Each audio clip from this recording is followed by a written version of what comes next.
Les Instigateurs, épisode numéro 64. Aujourd'hui, c'est un Mythbuster Series. On n'est jamais aussi bien servi que par soi-même.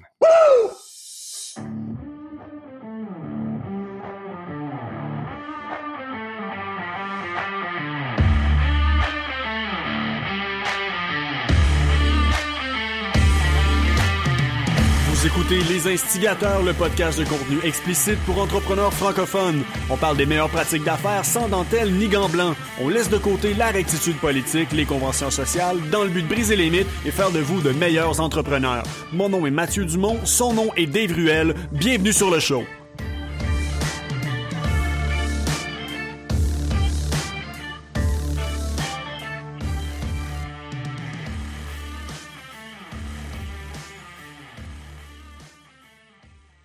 What's going on, brother man? Hello! Très en forme, très en forme. Comment tu vas? Ah ouais? Yes, sir. Explique-moi ça. Ah, je suis pas capable de dire. C'est juste... life's great, man. Y a-tu besoin d'avoir une raison? Non, mais je te trouve, je te trouve enthousiaste. Oh non, j'ai remonté mon pic de cet automne sans trop savoir pourquoi. Puis, non, c'est comme... Dans la vie, là, ça fait longtemps que j'ai compris que il y a des affaires que c'est correct de pas comprendre. Fais juste l'apprécier. Fait gars, je cherche pas à comprendre pourquoi ça va bien. Ça va bien. Fair enough. Yes! I like that. C'est vrai, hein, souvent. Puis, penses-tu que c'est un trait entrepreneurial qu'on est... On a parlé de santé mentale, on a parlé de... On a parlé des entrepreneurs, mais... Non, mais j'ai l'impression que tout le monde à qui je parle, comme dans le milieu entrepreneurial, il y a ces côtés up and down là qui semblent inévitables, ces saisons-là, puis peu importe si ça va bien, ça va mal, ou peu importe, on dirait que ça vient pareil nous chercher. T'sais. Il y a tout le temps... Je sais que je ne suis pas diagnostiqué, puis je fais attention parce qu'il y en a qui le sont pour vrai, genre, mais je sais que vu de l'extérieur, quelqu'un qui me connaît pas peut facilement penser que je suis bipolaire. Là. Présentement, ma vie va bien. À soir, peut-être que ma vie, ça va être de la style de merde. Ça dépend de ce qui se passe dans la journée. Puis que je te dirais que mon humeur, puis ça, c'est genre, faut que je casse ça, puis c'est pour ça que justement, je me retire de plus en plus des opérations. Mon humeur est directement reliée à mon processus de vente dans mes entreprises. Puis c'est hyper toxique, là. Mais dans le sens où si tu fais une vente ou si tu fais pas une vente. Je veux dire, c'est le high. C'est ceux qui sont dans un poste de vente, vous allez comprendre. Ça va? Tu viens-tu de te noyer? Oui, c'est bon. Mais ceux qui sont dans...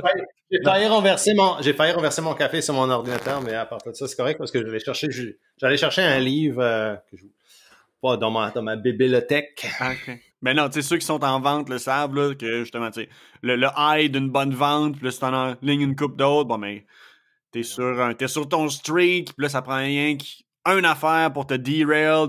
C'est la réalité des personnes qui font du développement des affaires. Le but, c'est de moins en moins être impacté par ça.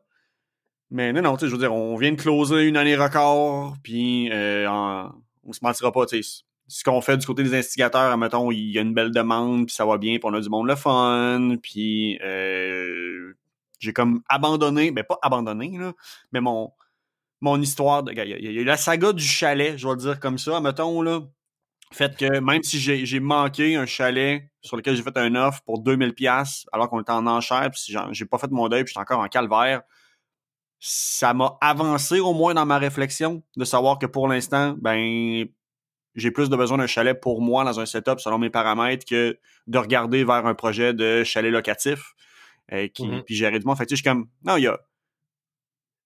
je m'en vais par en avant, là, je vais le dire comme ça. Là, fait que c'est comme, alright, feels good. Ça va sonner corny, mais il n'y a rien qui arrive pour rien. En effet, c'est très corny. C'est méga corny, mais tu sais, dans le fond, c'est comme, hey, this happened. Let's move on. Tu sais, c'est comme... Je dirais pas qu'il y a rien qui arrive pour rien. C'est juste, à un moment donné, ça sert à rien de se battre contre les faits puis les situations.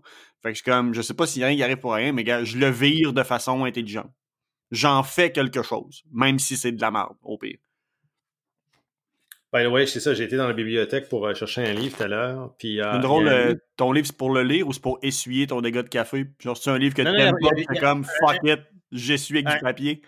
Actually, il y a 0 dégâts de café. C'est surprenant, man. Mais fun fact, un matin, ma tasse fétiche était dans le lave-vaisselle. Fait que j'ai dû prendre la tasse à ma femme. Fait que là, je bois mon café Dark Roast de la brûlerie Monroe dans une tasse c'est marqué dessus « Mom, Wife, Boss ». Watch the fuck out.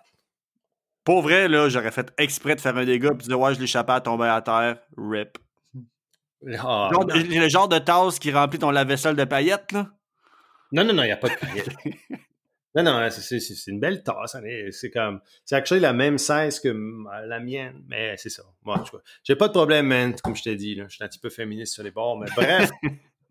Le livre qui est vraiment cool, puis je l'ai lu ça des années passées, il faudrait que je relise. Ça s'appelle The Hypomanic Edge.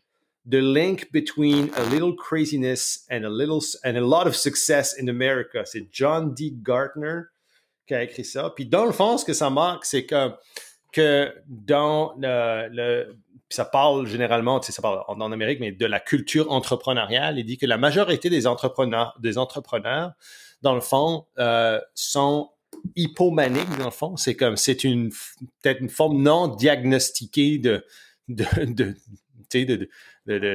bipolarité. Bipolarité, ouais, exactement. Et puis qui amène ce niveau de focus, ce niveau de risk-taking, ce niveau d'edge, là, ce niveau d'intensité peut-être. Et puis il y a plein d'affaires.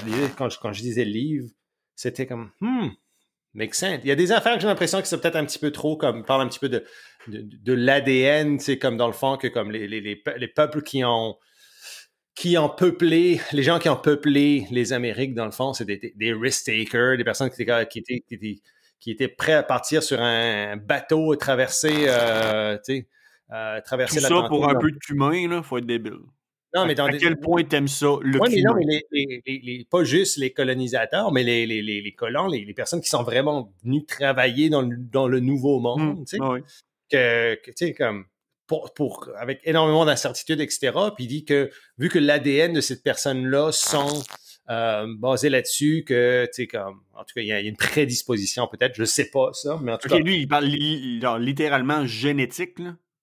Que génétique, c'est une des choses. Moi, je suis pas nécessairement comme je suis on the fence avec ça, mais tous les côtés d'hypomanie, dans le fond, j'étais comme yeah man, je suis comme. Ouais, c'est des cycles à plus petite échelle, plus petite durée, qui sont comportementalement très semblables à quelqu'un de réellement diagnostiqué bipolaire, que lui, ça peut être étendu sur des jours et des semaines, des mois. Oui, non, ça, c'est pas, on parle pas à cette étendue-là, tu sais, mais c'est ce petit edge-là, souvent, qui peut être genius comme qui peut être destructeur aussi. Mm-hmm. Là, donc, en tout cas, il y a beaucoup à dire là-dessus, mais je vais le relire. Je l'ai ressorti. Là. I like it. Mais commencez par lire ton livre. Là. Je suis pas quelqu'un qui lit bien gros. Là, fait que tu me rappelleras tout mon livre. Non, je viens de le recevoir. Ah, c'est vrai. Tu l'as reçu. Tu viens de le recevoir. Il est resté sur le tard, moi, là, même si je l'ai commandé de bonne heure. Là. Puis il va falloir qu'on parle à ton livreur, là. J'étais comme si tu arrives à rejoindre Amazon, tu seras chanceux, man.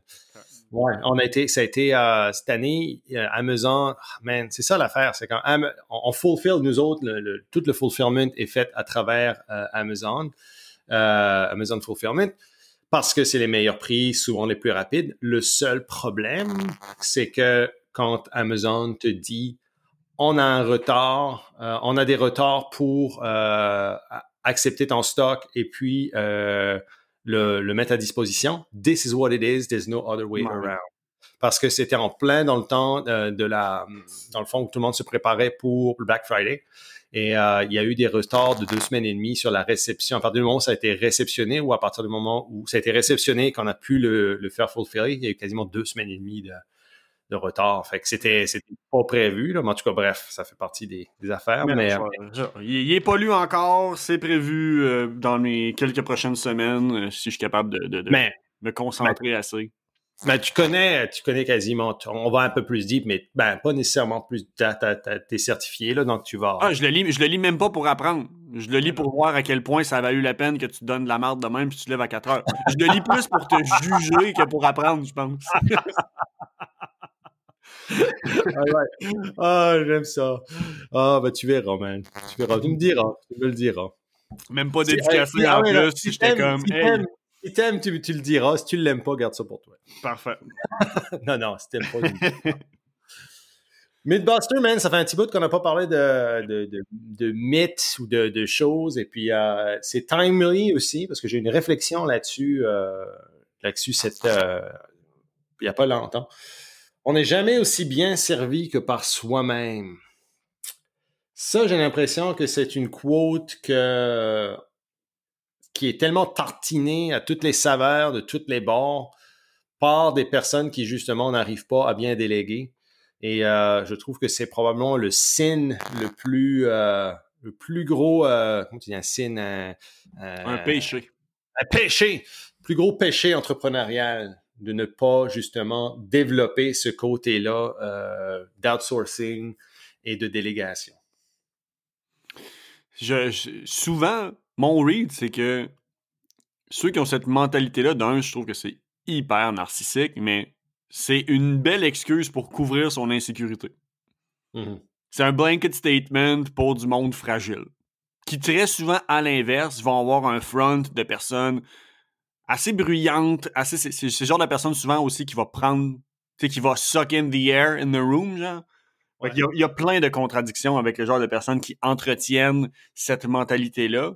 Et sadly, elle est très présente encore. Dans ma tête, ça fait 1920. Là.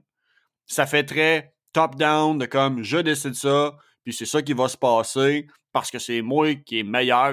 Triste. Théoriquement, genre, je vais dire que c'est un mythe. La réalité devrait être on ne devrait jamais être mieux servi que par soi-même dans plus d'un élément.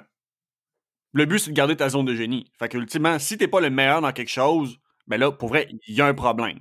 Mais t'es pas supposé être le meilleur dans tout, absolument pas.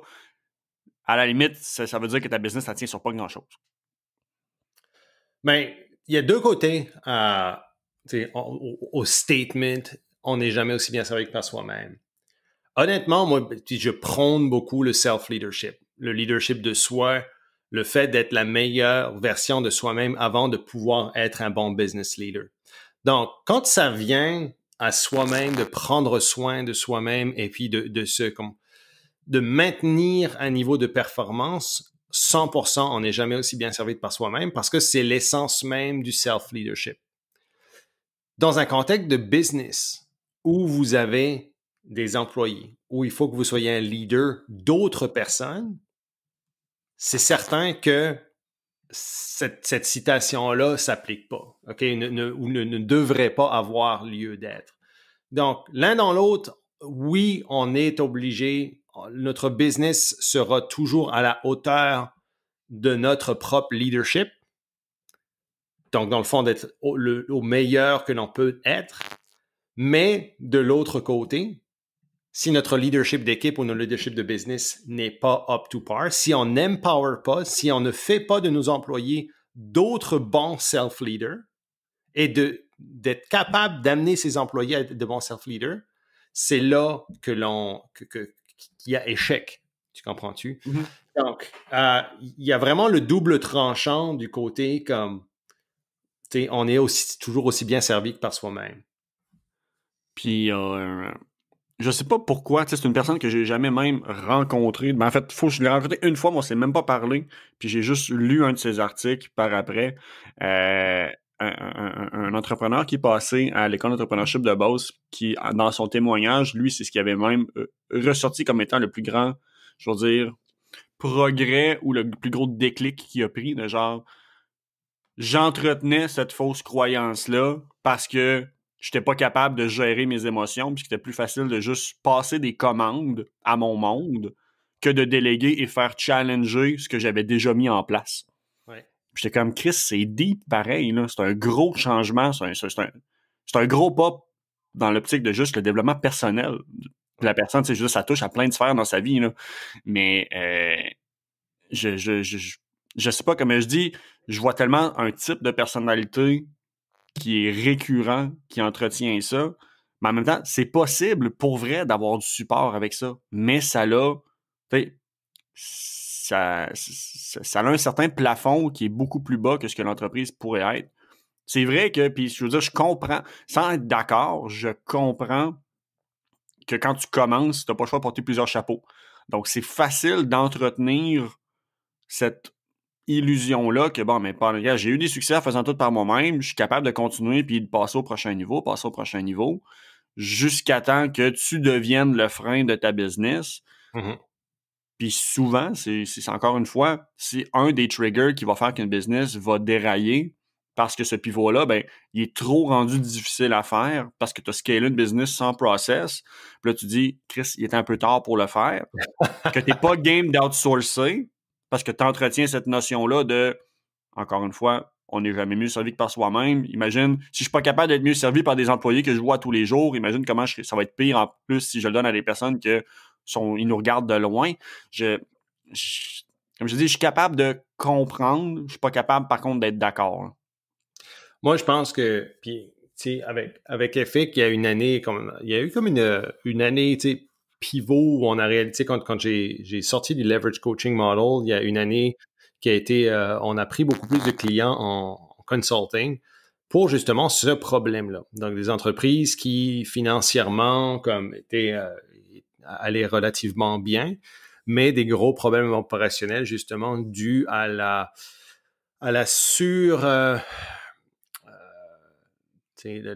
les owners, La surdépendance à la personne en haut. Exactement, la surdépendance au propriétaire et le manque de process, le manque de staff ou le manque d'empowerment du staff. Et même avec des process, tu sais, je sais, tu peux avoir des process puis pas être capable de let go. Tu sais, je veux dire, le fait de... Je vais taire le nom, mais j'ai une de mes chums qui m'en a parlé. Je suis comme, tu sais, la business, elle a une belle croissance. On a des process, mais on fait les process avec le propriétaire qui nous respire dans le cou pareil. Je sais. T'as pas plus délégué, là. Mais honnêtement, c'est le seul facteur qui va faire, comme le seul facteur, dans le fond, qui va faire qu'il y en a qui réussissent bien, il y en a qui réussissent pas.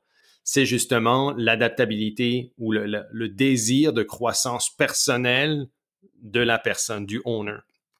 Et il y en a avec qui, comme moi, c'est très clair la façon de process que j'amène avec le self-driving business process, dans le fond, que j'amène avec eux autres. Il y en a pour qui c'est comme, qui reconnaissent l'erreur, ils savent ce qu'il y a à en faire.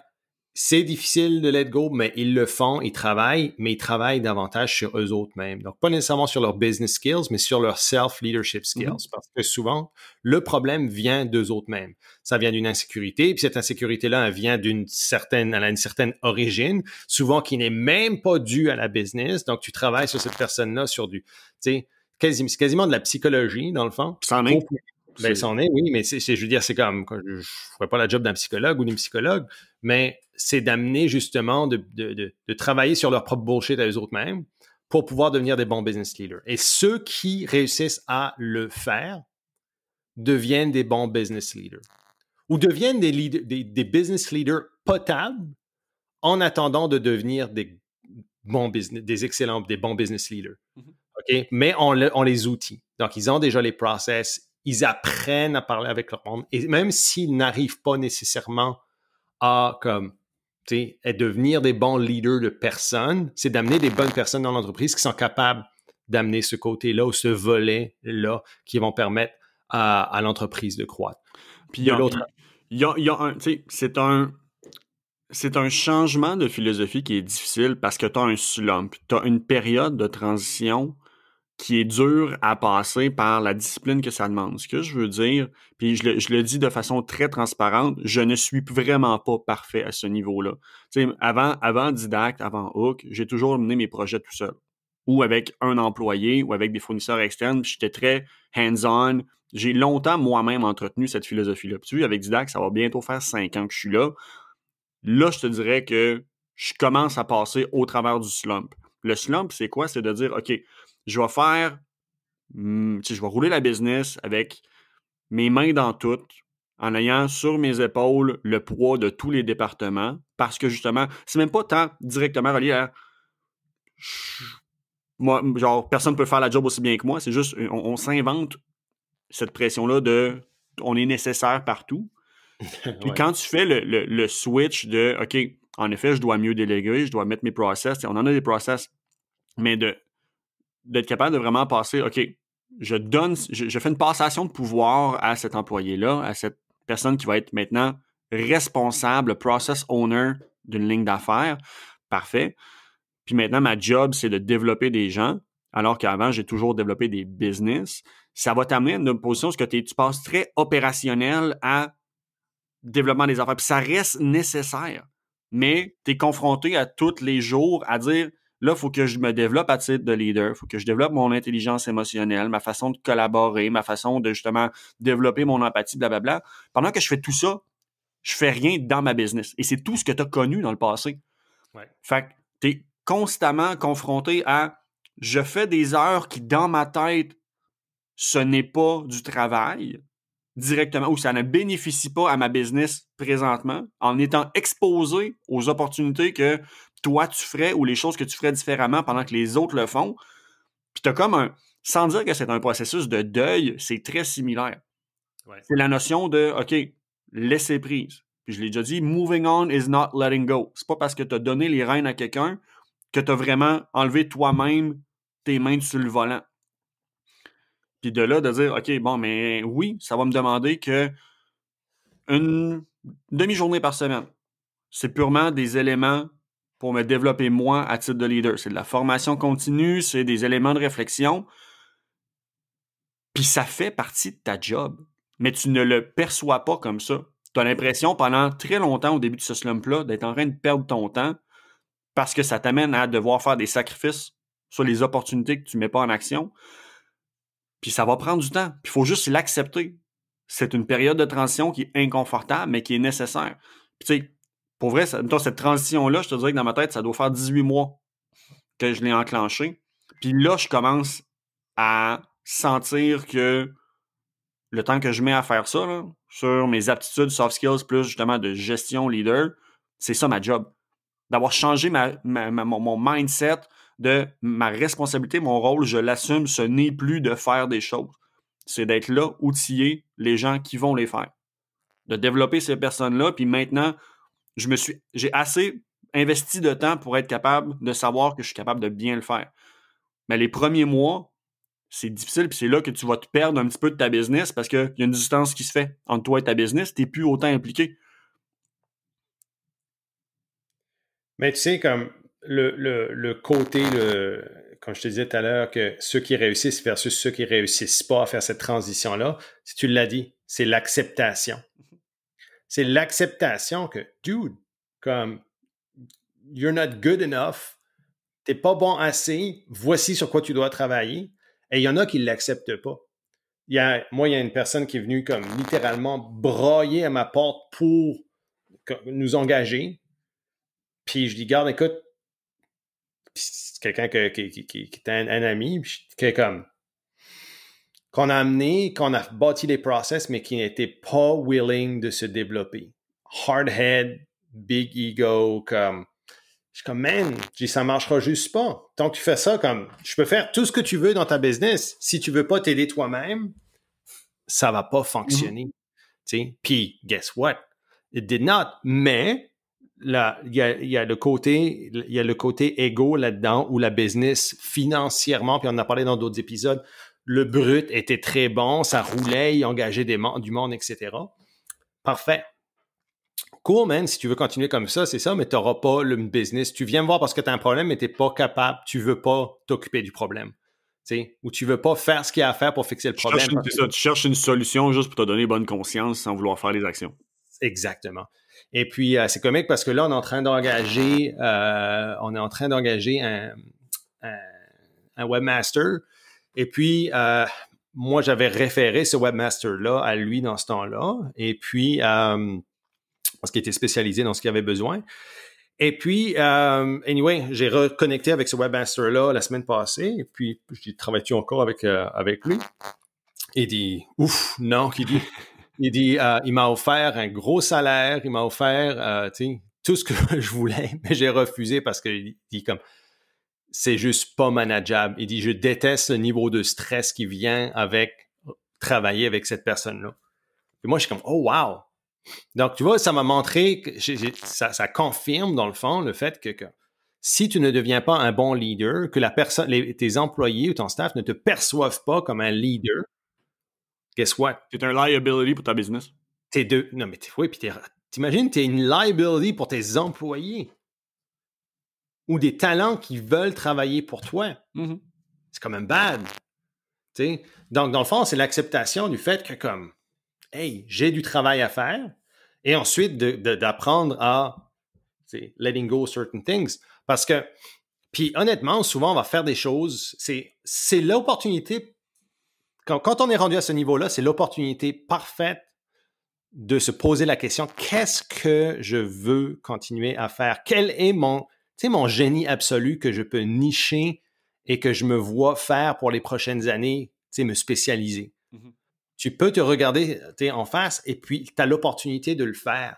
Mais tu sais que ça va te prendre de sortir tout ce qui est les affaires qui sont où tu es subpar, où tu es average, ou même ignorante, que tu fais quand même par entêtement et que tu ne devrais pas faire. C'est l'opportunité parfaite justement de commencer à regarder, à enlever ces choses-là de ta plate pour devenir un bon business leader aussi j'ai l'impression qu'il y a une question de confiance. Souvent, ce qu'on travaille avec les leaders d'entreprise, c'est la confiance parce qu'ils n'ont pas confiance aux autres qui vont le faire de la bonne façon.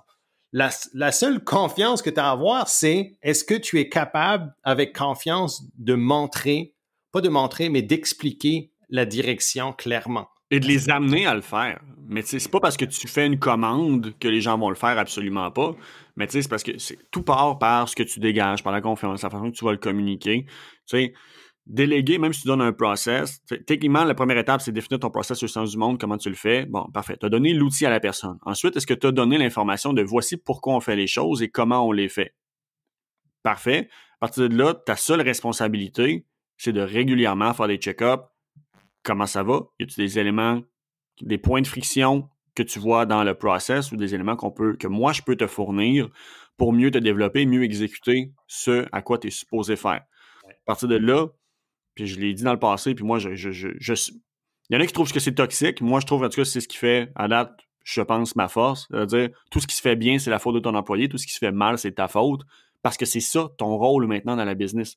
T'assurer que tu es A-player, B-player, ont les outils, le contexte et l'environnement pour performer. Ta job, toi, ce n'est pas de performer. C'est de mettre les bons éléments à la bonne place, tout simplement. Fait que tu as une job de juste faire des touch-ups réguliers puis faire de l'optimisation de ton staff. Pas de ta business, pas de tes process. Rendu là, c'est la job de ton process owner d'identifier et te communiquer qu'est-ce qui devrait être amélioré. Exactement. Et toi, de fournir les éléments manquants ou de valider que ça s'en va avec la vision parce que de plus en plus, ça va devenir aussi de la responsabilité. Mais on en revient à une des premières affaires qui peut vous aider à, sans dire gagner cette confiance-là, utiliser vos employés, vos ressources comme un mécanisme pour vous protéger de vous-même. Il faut que ça soit clair, les rôles et responsabilités de chacun. C'est pas parce que tu donnes un process à quelqu'un qui comprend que c'est à lui de le gérer, puis à l'inverse, donnez du pouvoir à votre monde. Laissez-leur la possibilité, et même ça fait partie de leur job, de vous dire quand vous oversteppez sur leur responsabilité. Mais donnez-leur la permission de le faire. Exactement, c'est ça. T'sais, moi, si vous êtes un bon leader, vos employés sont supposés être à l'aise de vous dire « Ouais, Matt, c'est comme si je sais faire ma job, ça va bien aller, je ne stresse pas avec ça. » Puis de vous repousser quand que vous êtes trop maternant, quand vous êtes trop présent, quand vous essayez de reprendre le volant. Il faut qu'ils se sentent confiants de vous le dire et il faut que vous le preniez comme du monde. J'allais dire take it as a man, là, mais arrête, je veux pas le genrer, mais l'expression, c'est ça. Donc, de dire, ça va pas être cancellé sur la place publique. Exact, non, c'est ça. Mais essentiellement, de dire, OK, oui, en effet, elle a le droit de me remettre à ma place, puis c'est vrai. C'est votre job de rappeler aux gens puis donner de la clarté, c'est quoi qui est attendu de eux, mais ils ont le droit aussi de vous rappeler, non, toi, ta responsabilité, là, c'est là. Si t'es pas à l'aise ou tu ne me fais pas confiance pour l'exécuter, sacre-moi dehors. Sinon, laisse-moi faire ma job. Il ne devrait pas avoir d'entre-deux. Puis si tu as pris la bonne personne, tu l'as mis dans la bonne place avec le bon contexte, si tu as encore un problème de confiance, ben, il y a une des deux personnes qui n'est pas dans la bonne chaise. Soit que la personne n'est pas dans la bonne chaise pour l'exécution du process, ou toi, tu n'es pas dans la bonne chaise actuellement pour gérer ce monde-là. Puis c'est là que retire-toi un peu, puis il recommence à te développer. Les gens vont fucker up. Vos employés vont fucker up. Ça reste des êtres humains. Tu sais. Ce qu'il faut se dire, c'est votre responsabilité de reconnaître ces choses-là. Si une personne fait une erreur, vous n'allez pas arriver et lui dire, pointer du doigt que c'est sa responsabilité, c'est son erreur, c'est de se dire, OK, l'erreur arrive, c'est correct. Comment est-ce qu'on peut faire pour que cette erreur ne se... limiter la possibilité que cette erreur se reproduise de nouveau? Donc, dans le fond, est-ce que c'est d'ajouter un step au process? Est-ce qu'il y a différentes choses qui peuvent être faites? Si ça devient récurrent, là, on a un problème de la personne qui exécute. Exactement. Là, il pourra avoir un problème de confiance à ce moment-là, puis là, ce sera justifié. Mais c'est pas à la première erreur ou même avant même qu'il y ait une erreur, juste je vais la watcher de façon préventive. Non, tu géreras s'il y a un besoin de gérer. Parce que dans le fond, c'est ce qu'on appelle le right people in the right seat. Okay? C'est ça que tu veux. La bonne personne dans le bon siège. Le siège, c'est toi qui le prépares. Le siège n'est pas nécessairement parfait, mais tu peux le fine-tuner. Des fois, c'est du raffinement de processus, qui est d'ajouter un extra step parce que l'erreur a été faite. Bon, on va rajouter cet extra step-là au siège pour faire sûr, votre siège et votre process, pour faire sûr que ça ne se reproduise pas. Si vous avez la mauvaise personne, si vous avez la bonne personne dans le bon siège, fort probablement, ça ne se reproduira plus. Peut-être qu'il y aura des fuck-ups, mais ça reste un être humain. Si vous avez la mauvaise personne dans le bon siège, c'est là que la personne, vous n'avez pas nécessairement une bonne personne à qui vous pouvez déléguer ces process-là. Okay? Donc, c'est se dire comme, si vous avez une bonne personne dans le mauvais siège, par exemple, comme qui n'est pas un siège adapté à elle, malheureusement, mais vous avez une bonne personne, c'est là qu'il faut amener la discussion avec elle, avec lui, et lui dire, regarde, là, peut-être, là, ça, ce serait peut-être plus adapté pour toi, par rapport à ton skill set. Puis ça, c'est correct. Il faut avoir ce type de discussion-là. Si la personne sent toujours que vous êtes derrière eux autres, en train de respirer dans leur nuque, là, puis qu'ils font leur job stressé, puis que ça marchera juste pas. OK? La confiance doit être là dès le départ. Et c'est à vous c'est correct de se dire comme, hey, malheureusement, ça marche juste pas. Puis c'est fine. Mais aussi, de donner tout ce que vous pouvez pour que cette personne-là puisse faire sa job avec succès, avec confiance. Et moi, je dis toujours, votre capacité, ce sera votre capacité d'amener cette personne-là à être des bons self-leaders. Chacun de vos employés, votre responsabilité à ce moment-là de votre compagnie où vous faites le shift où vous n'êtes plus un one-person show, votre job principal, c'est d'aider vos employés, les personnes qui vont réellement exécuter dans votre business, à devenir aussi des bons self-leaders. Puis quand vous faites ça, là, ça ne peut pas fucker up. OK? Tout va généralement avancer.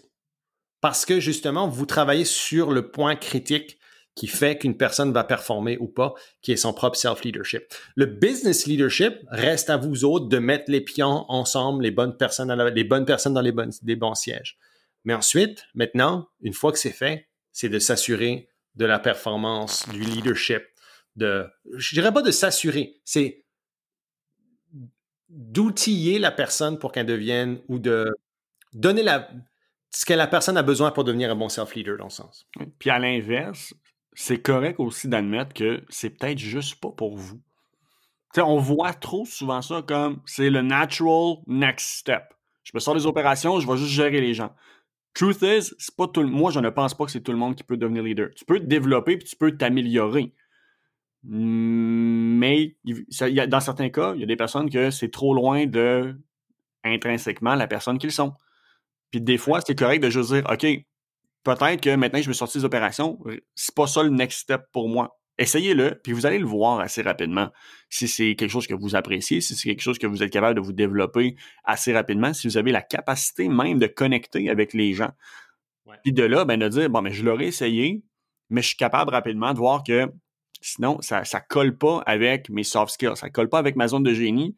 Puis des fois, le meilleur move, c'est juste de rentrer un directeur général, quelqu'un qui va prendre ce step intermédiaire-là, qui va être un gestionnaire pur et que vous, ben, vous serrez la vis un petit peu plus, puis de là, votre responsabilité, c'est purement vision, développement stratégique. Mm-hmm. Vous n'avez pas l'obligation de gérer votre monde. Tant mieux si vous êtes capable, si vous êtes dans une bonne position pour le faire, mais ce n'est pas une obligation. Il y a des personnes qui s'entêtent à dire « c'est moi le boss, c'est moi qu'il faut que je gère le monde ». Non. Non. Ça dépend quelle place qu'on veut dans la business, honnêtement. Mm-hmm. Souvent, de se firer soi-même de, entre parenthèses, CEO est peut-être la meilleure move pour votre business. Ben oui. Il y a des personnes qui sont comme... qui adorent un certain type d'exécution dans leur business et qui veulent en faire plus. Rien ne vous empêche d'arriver puis de devenir juste un project manager dans votre entreprise et que vous avez un CEO, vous avez une personne qui gère votre entreprise et que vous pouvez être là pour justement comme garder cet élément de vision ou de ownership, mais que vous voulez continuer à travailler sur votre craft tout le temps. Il n'y a pas de problème là-dedans. Ça s'est vu, ça se verra encore. Il y a des très belles histoires. Tu sais, j'en ai déjà parlé un petit peu de Barbecue Québec dans le passé, mais ayant été impliqué depuis pas mal le début de la compagnie, tu sais, Max, c'est le premier à admettre que s'il avait gardé ça dans sa cour, la business n'existerait pas aujourd'hui, là. Ce qui a fait le succès de Barbecue Québec, c'est Max qui sort des opérations, qui se rend compte qu'il n'est pas capable de gérer du monde parce que il est trop... Max, c'est un visionnaire pur. Il est dans ses idées, il veut pas gérer garderie, il a essayé pendant un bout, puis il a fait le move, il a dit non, c'est ma business, mais en réalité, maintenant, la présidente, c'est Ariane. Puis Ariane, c'est elle qui gère la business. Puis Max reste le CEO, oui, mais tout ce qu'il fait, c'est être la mascotte, puis juste transpirer la culture du barbecue, qui amène à mobiliser les employés. Il y a un gros effet domino positif dans la business, mais la gestion pure, ce n'est plus lui. Ouais. Parce qu'il a été intelligent, parce qu'il a appris à bien s'entourer, reconnaître ses forces, ses faiblesses, sa zone de génie, et mettre les personnes aux bonnes places, même si ça aurait pu toucher son ego, son orgueil. Ben, c'est justement, je pense que l'ego devient le nerf de la guerre là-dedans encore. Faut se rendre compte que le facteur d'humilité, c'est d'avoir une humilité, de se rendre compte que finalement, on ne sert pas autant à ce qu'on pensait initialement pour notre business. Moi, ça m'a, je le disais au départ, mais j'ai cette réflexion-là, mais ça m'a vraiment hité dans les dernières semaines. Par exemple, avec Efic, on est rendu à un moment dans notre entreprise où les process sont là, on a des bonnes personnes à la bonne place, les produits sont alignés, tout est là. Mais pour amener la business au prochain niveau, maintenant, il faut que j'engage des personnes qui sont bien meilleures que moi dans plusieurs domaines clés. Okay? Puis, j'ai pu amener l'entreprise à un certain niveau par rapport à mes skills. Il y a des choses que je veux garder, rester à faire, comme le travail de vision et le travail de brand, qui est toujours super important. Le restant, maintenant, c'est le temps de me dire, OK, ces personnes-là, c'est les experts, c'est pas moi. Et à partir de comment je pourrais dire ça? De cette réalisation-là que ces personnes-là sont bien meilleures que moi, puis je suis tellement useless, même que je suis un frein à mon entreprise si je continue à être impliqué là,